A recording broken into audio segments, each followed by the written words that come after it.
Hey everyone, welcome to another new installation of Fright Friday. And today we are going back in the vaults, baby, to the 1930s. Yes, very excited to review this film. Um, I know this is going to sound really strange, but I don't think I've ever watched this movie. This is, of course, the 1932 version of The Mummy with Boris Karloff. I know I've seen Mummy movies, but I'm starting to think that maybe I've only seen the Hammer horror versions of The Mummy. So this was the first watch for me. So today we're going to talk about cast, production, reception, my thoughts on the whole thing.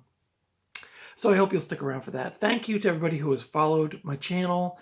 My subscriptions are growing crazy again. I'm up to, I think, 164 now. So like I've almost doubled my subscriptions in like 2 weeks or so. So thanks to everyone who's decided to join my channel and give me the thumbs up. All the wonderful comments I've been getting is just amazing.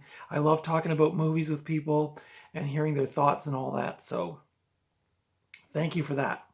So today we are talking about the supernatural horror film, The Mummy from 1932. This was directed by Karl Freund, who was mostly a cinematographer, and his cinematography credits include Dracula as well as Metropolis, which I didn't know that until I was doing my research. So that's kind of cool. I mean, obviously this guy had a great eye for detail and composition, and it's visible here even though he was the director of this film.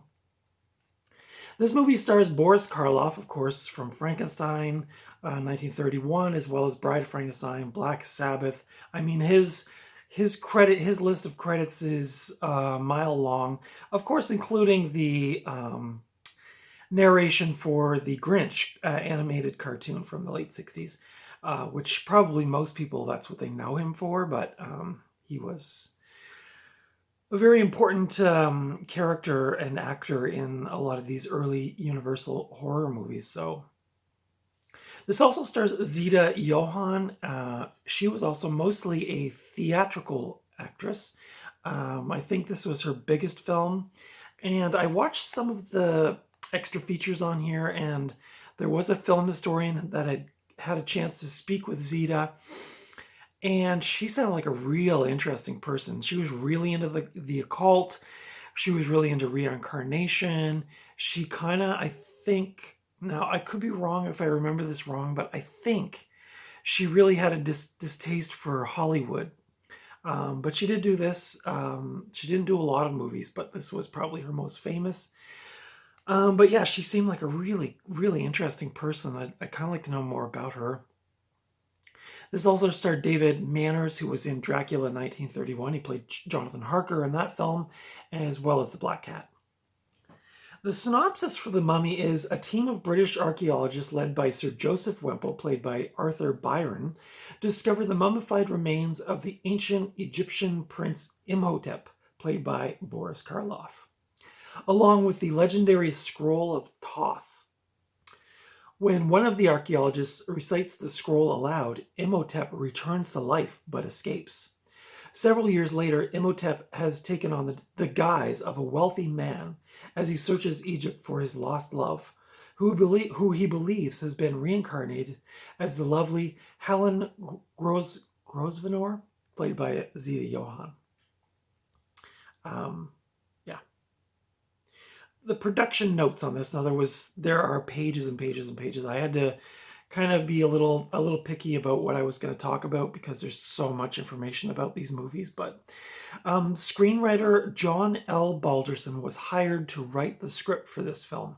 He had previously contributed to the scripts for Dracula as well as Frankenstein. And what's really interesting about this guy is he was a writer for the New York World, which I don't know if it's a newspaper or a magazine. But he was there when they unearthed Tutankhamun's tomb, like back in the 20s. So he was right there witnessing all of that. And so and he was also into writing a horror script. So he was kind of the perfect person for the job here. This was Karl Freund's directorial debut after all of his cinematography credits. And you can go on Wikipedia and see his credits list, again, much like Boris Karloff, is like unending. He has done so much work. Filming for this movie began in September of 1932, and it was slated for a 3-week shoot. Legendary makeup artist Jack Pierce was the makeup artist for this film. The first day of the shooting was the scene where Boris Karloff, who plays the mummy, comes back from the dead. Now, this was really cool to learn. Like if you've seen this movie, you probably know what I'm talking about. If you haven't, you can kind of imagine. Near the beginning of the film, the mummy comes back to life, as I mentioned in the synopsis. So they started applying Boris Karloff's makeup, like this makeup here, at 11 in the morning, and they didn't finish putting on the makeup until 7 at night. Then they shot the scenes until 2 in the morning, okay? This probably wouldn't happen now with all the, like, labor laws and everything, but shot until 2 in the morning, and then it took an additional 2 hours after that for them to remove the makeup from Boris Karloff's face and body. And apparently the glue that they used, which was like a spirit gum, apparently was extremely painful to remove, and Boris Karloff was not too happy about that. But they said on some of the extra features here that there were times where he actually slept with the makeup on just so he didn't have to go through the process again. So wild what they did back then. Of course, now they probably just use like CGI or something, but back then. So yeah, poor Boris Karloff. I mean, I've always enjoyed his acting whenever I've seen him in a film, but wow, just to endure that for his art that's just so crazy to me. There's a really cool flashback scene towards the end of the film, which kind of like goes back to like ancient Egypt and that. Apparently that scene was a lot longer in the original cut, but it ended up getting cut down.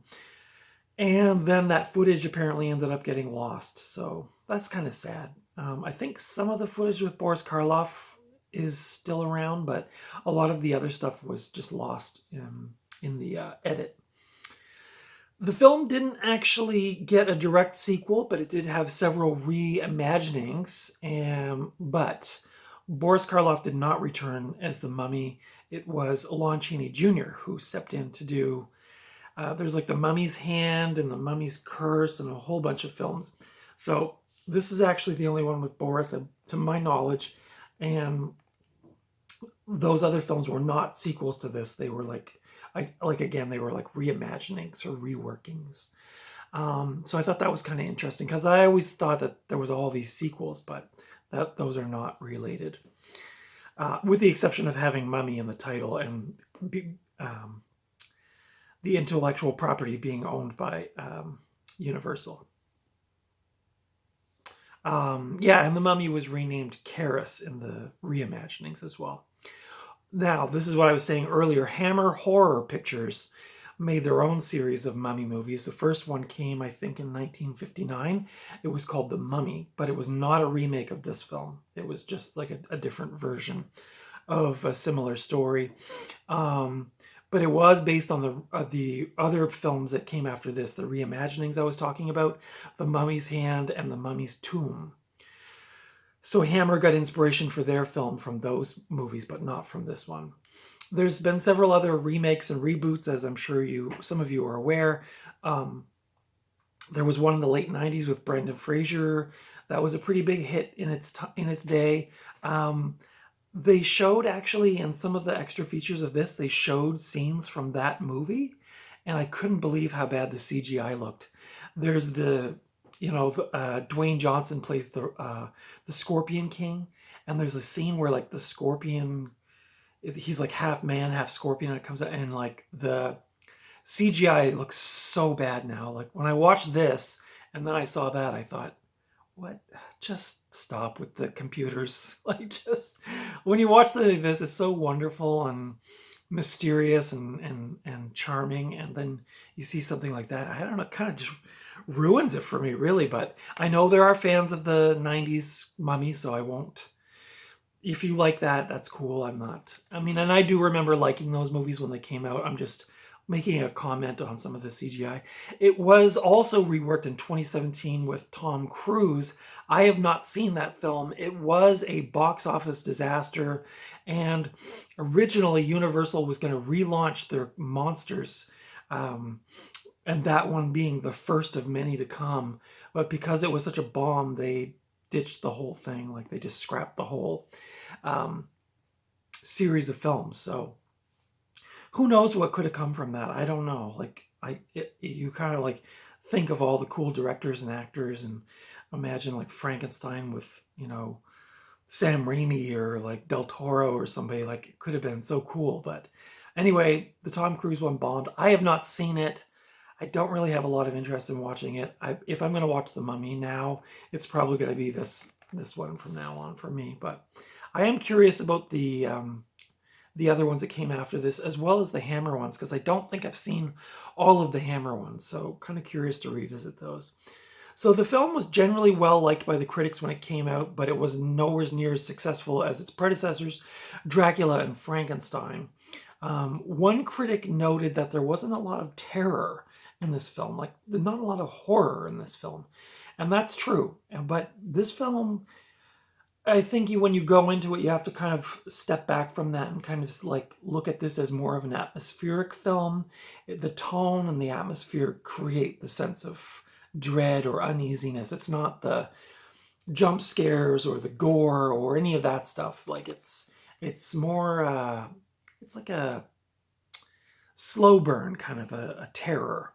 But it definitely ramps up towards the end. So it is a bit of a slow burn through the first half of the film, but the last half goes real crazy. Like this, and the sets and stuff. I mean, I know we're talking old Hollywood, and there was a lot more care put into the sets back then.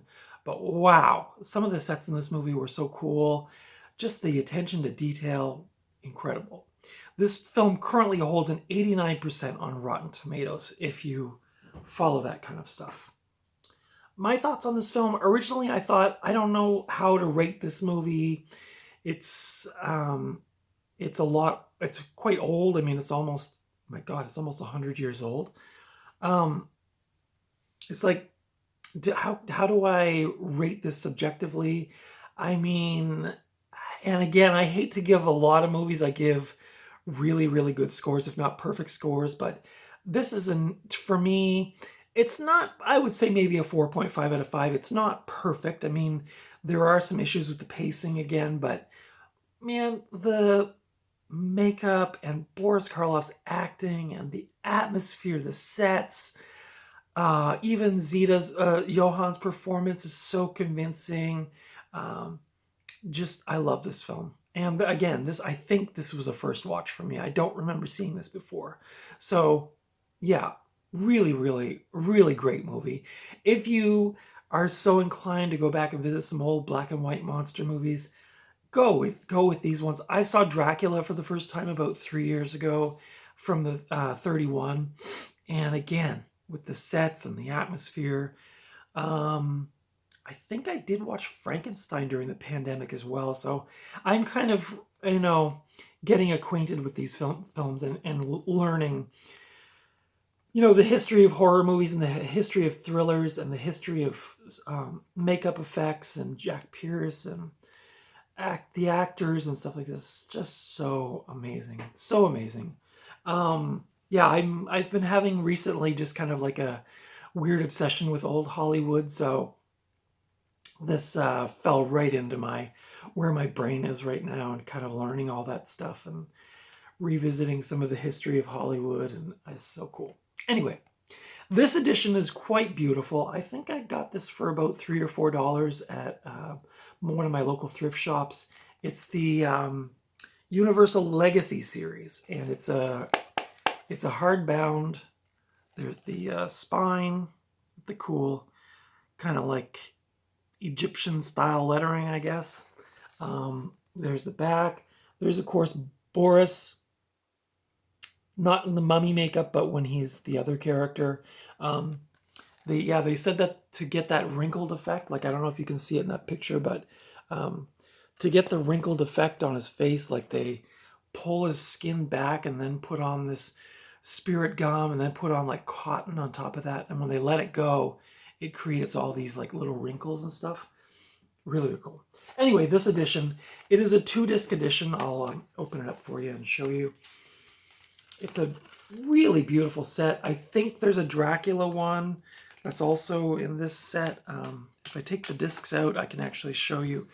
There's quite a bit of glare, but there's the inside. There's like a picture of the, I think that's from the flashback scene maybe. But yeah, this is a really incredible edition. And I spent, I guess, the last couple weekends kind of going through the special features on this. Yes, I am a nerd. No, I don't have any social life. But this has, yeah, a bunch of special features. Mummy Dearest, clever. A Horror Tradition Unearthed. That's a documentary about the making of the film. There's feature commentary with film historian Paul Jensen, feature commentary with Rick Baker, among others, posters and stills, trailer gallery, and then disc 2, which I watched yesterday, is He Who Made Monsters, The Life and Art of Jack Pierce, which was really, really cool. Unraveling the Legacy of the Mummy, that's a look back at the evolution of one of the most enduring franchises of all time, and then a separate documentary hosted by Kenneth Branagh, which is called Universal Horror, and that's all about the Universal Horror monster movies. So yeah, really, really cool set. If you can find this, well worth it. I'm pretty sure on this there's a little brochure that came inside as well, which has all the classic Universal. And well, up in the corner there, you can see there's the Frankenstein one.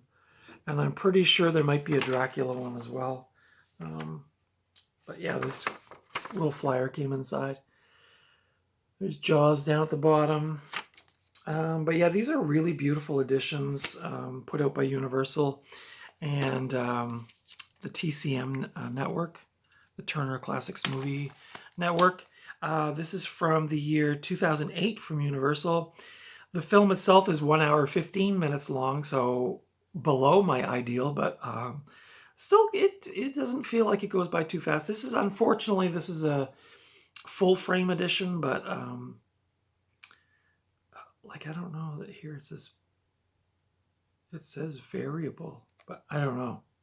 I don't remember that detracting too much from it, but this is, of course, from 1932. The copyright was renewed in 1960 by Universal.